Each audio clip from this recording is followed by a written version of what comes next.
A fire, which is still burning at the Jim Beam Barrel House in Woodford County, is no longer the only concern for officials moving forward. LEX 18's Michael Burke has more about river conditions with a man who lives nearby and is on the Kentucky River frequently.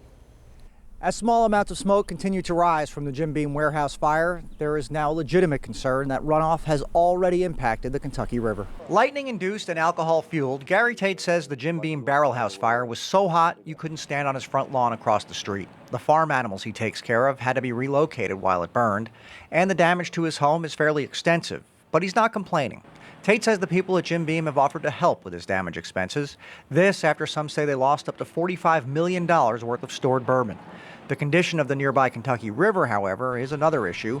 Officials feel there's already been runoff, leaving it at least somewhat contaminated. But they've been working just as hard on that as they have on the structure, which still burns. The river looks great. Pesco, the company that's over here working now, I mean, they're working around the clock to pull out anything they can, oxygenate the water, put it back in. I mean, Jim Beam, Pesco, and the firefighters, I've got to give kudos to them because, I mean, they went above and beyond. And while officials have not prohibited river use, they obviously do want you to exercise caution while you're on there. In Woodford County, Michael Burke, LEX 18 News.